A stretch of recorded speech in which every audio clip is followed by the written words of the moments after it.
Salam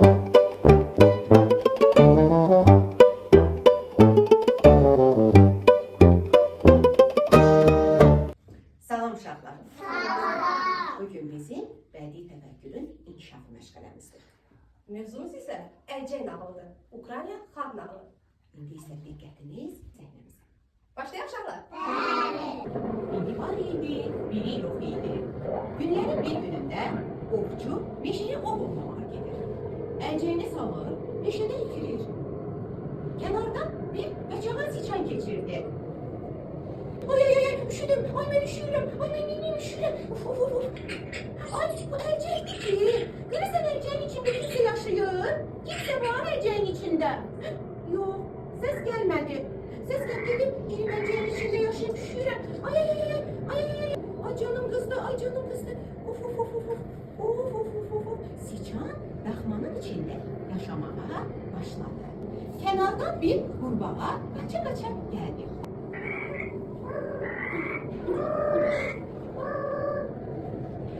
Görəsən burada yaşamaq olar. Əlcəkdə kimsə yaşayır. Mənəm, qaçağan siçan yaşayıram.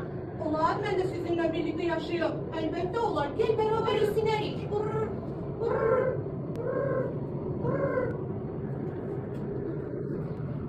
Yaxından dovşan keçirdi. Hoppana, soyuqdan lap durmuşdu. Oy, Allah mən üşüyürəm. Oy, mən üşüyürəm, mən çox üşüyürəm. Əlcək tapdım. Görəsən əlcəyin içində kimsə yaşayır. Bəli, mənəm, qaçağan siçan.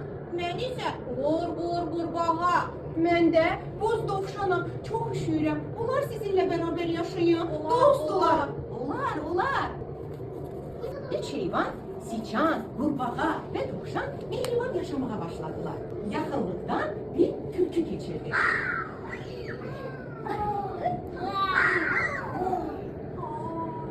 Ne güzel əlcəkdir bu. Görəsən burada kimsə yaşayır mı? Bəli, mən. Boz siçan. Mən isə qurbağa. Mən də dovşanam. Mən isə quyruğu şələm, tülküyəm. Olar, mən də sizlə yaşayım. Əlbəttə olar. Sən də gəl, dost olarıq. Mehriban yaşayarıq. Gəl bizə qonaq. Çox sağ olun. Yaxınlıqdan bir boz canavar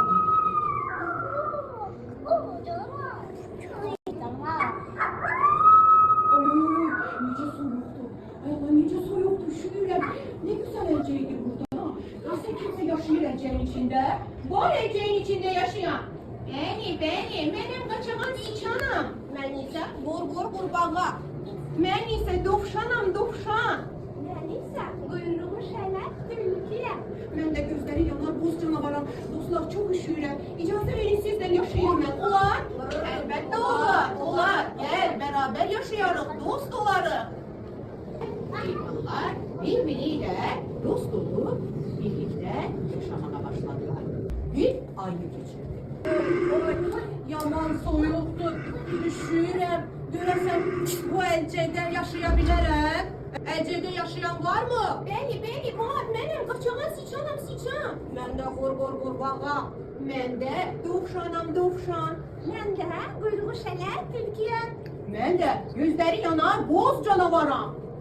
Olar, mən də sizinlə əlcəkdə yaşayım. Əlbəttə olar. Gel beraber dost olaq.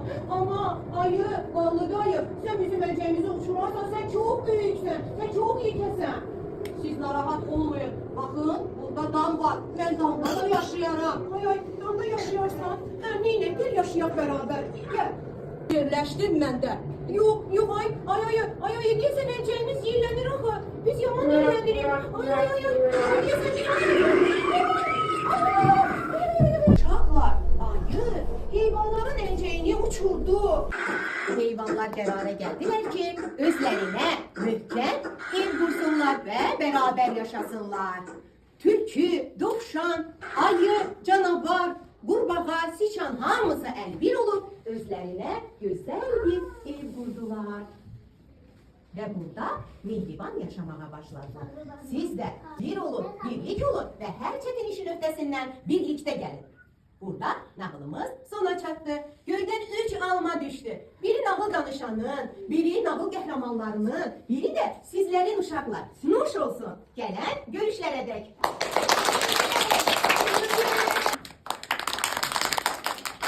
Uşaqlar, nağıl xoşunuza gəldi?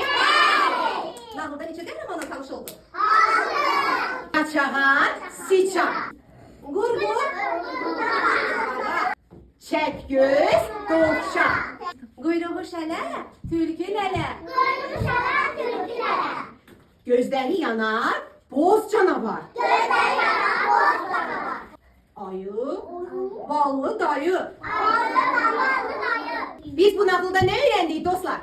Bir olub, birlik olub. Hər işin öhdəsindən birlikdə gəlmə dost olmağı öyrəndik.